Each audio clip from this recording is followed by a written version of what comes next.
안녕하세요. 문화재청 사범단속반장 한상진입니다. 만나뵙게 되어 반갑습니다. 최근 비도 많이 오고 코로나 여파 때문에 일상생활에 어려움이 많은데 영상으로나마 인사하게 되어 기쁘게 생각합니다. 길지 않은 시간이지만 도둑맞은 문화재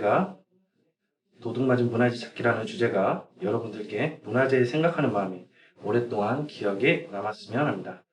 그럼 영상을 시작하기 앞서 목차에 대해서 설명드리겠습니다. 목차는 크게 사범단속반 소개 시작으로 문화재 범죄, 문화재 수사 및 도난문화재 현황, 문화재 범죄 유형 등 회수 사례로 사범단속반 전반적인 활동에 대해서 대략적으로 설명드리겠습니다. 첫 장으로 문화재청 사범단속반 소개 및 현황에 대해서 설명드리도록 하겠습니다. 사범단속반 소속은 문화재청 문화재정책국 안전기준과에 소속되어 있습니다. 창설 일자는 1972년 2월 1일자로 창설되었으며 현재 인원은 3명으로 구성되어 전국 무대를 활동으로 운영되고 있습니다. 활동 근거 사항으로는 사법경찰 관리의 직무를 수행할 자와 그 직무 범위에 관한 법률 제5조와 6조에 따라 대전지방검찰청으로부터 특별사법경찰권을 부여받아 현재까지 활동하고 있습니다. 다음으로는 사범단속반에 대한 역할에 대해서 설명드리도록 하겠습니다. 문화재청 사범단속반 역할에는 다양한 업무를 수행하고 있는데 이 중 대표적인 업무로는 문화재 도난 및 도굴, 해외 밀반출, 불법 거래 등 문화재 법규 위반 행위 단속이 있습니다. 다음으로는 위반 행위자의 수사가 종료가 되면 압수 문화재에 대한 감정평가를 통해 제보자 및 체포자 포상금이 지급이 되며 피해자가 없는 경우 국가기속 절차에 따라 국가의 문화재를 관리하게 됩니다. 또한 사법단속반에서는 매년 1회씩 전국 경찰 및 해경을 대상으로 문화재 전담 수사관 교육을 실시하고 있으며 문화재 도난 및 도굴 예방을 위해 포털 사이트 및 KTX 열차 TV, 지방자치단체 5개 광고를 통해 홍보를 실시하고 있습니다. 마지막으로 문화재 불법 거래 근절을 위한 제도 개선 등 다양한 업무 또한 병행하여 수행하고 있습니다. 여기서 봤을 때 사범단속반에서는 특별한 점이 공존하고 있음을 알 수 있습니다.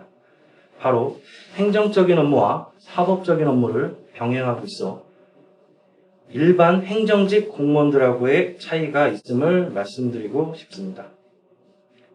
다음으로 문화재 범죄에 관한 개념과 처벌 조항에 대해서 설명드리도록 하겠습니다. 일반적으로 형사법에 나열된 범죄의 개념을 보게 되면 크게 3가지로 구성되고 있습니다. 첫 번째는 개인적 법익에 관한 죄와 두 번째로 사회적 법익에 관한 죄, 마지막으로 국가적 법익에 관한 죄로 볼 수 있습니다. 이 중 대표적인 범죄에 대해서 예를 들어보면 살인이나 폭행에 관한 죄는 개인적 법익에 관한 죄로, 통화 및 방화에 관한 죄는 사회적 법익에 관한 죄로, 마지막으로 내란 및 공무원 직무에 관한 죄는 국가적 법익에 대한 죄로 보시면 이해하겠습니다.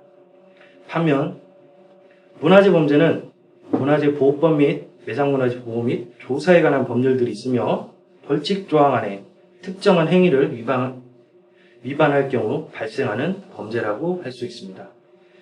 대표적인 범죄로는 문화재보호법상 제90조 무허가 수출 등의 죄와 제92조 손상 또는 은닉 등에 관한 죄가 있으며 다음으로 매장문화재 보호 및 조사에 관한 법률에는 제31조 도굴 등에 관한 죄가 있습니다.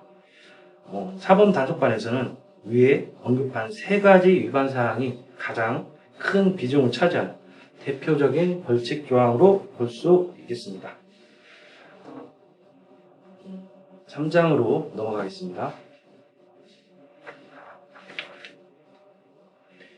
3장에는 문화재 수사 절차 및 도난문화재 현황에 대해서 설명드리도록 하겠습니다.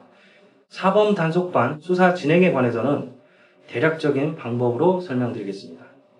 일반적으로 수사 개시는 피해자의 신고 및 제보 또는 자체 첩보 입수를 통해 수사가 진행됩니다. 이후 도난 정보 수집 및 현장 조사 등이 진행되며 도난 정보에 대한 범죄 혐의가 특정이 되면 경찰청과 공조 수사를 통해 수사가 이루어지고 있습니다. 이후 범죄 대상자를 상대로 조사가 실시되며 문화재를 은닉할 경우에는 압수수색, 영장 집행 등을 통해 도난 문화재를 회수하는 방식으로 수사가 진행되고 있습니다. 이어서 도난 문화재가 회수가 되고 범죄 대상자의 조사가 종료가 되면 경찰에서 검찰로 자료가 송치하게 됩니다. 송치까지 마무리가 되면 대상자의 조사가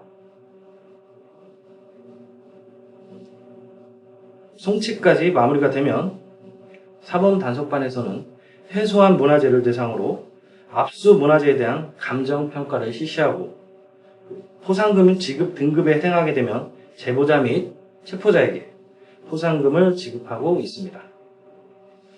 포상금 지급 이후 최종 이루어지게 되면 한 사건에 대한 수사가 종결된 것으로 볼 수 있습니다.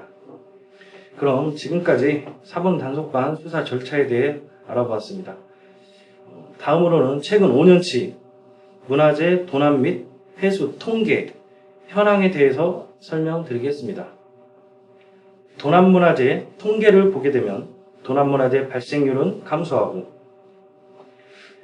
회수량은 높아지고 있음을 볼 수 있습니다. 그 이유로는 최근 과학기술 발달로 인한 범인에 대한 검거율이 높아지고 다른 형사법에 비해 문화재보호법 형량이 높다 보니 문화재 범죄 행위가 감소하고 있는 것으로 추정된다고 볼 수 있습니다. 그러나 최근 문화재 사범들도 이러한 어려움을 알고 있는지 문화재 불법 거래에 대한 행위가 더욱더 음성화 및 진화되어 문화재 사범들 사이 디지털 네트워크를 형성하여 도난 문화재를 은밀하게 거래하고 유통시키는 것을 최근 파악되고 있습니다. 이상 문화재 도난 및 회수 통계 현황에 대해서 알아보았습니다. 마지막으로 문화재 범죄 유형 및 회수 사례에 대해서 설명하겠습니다.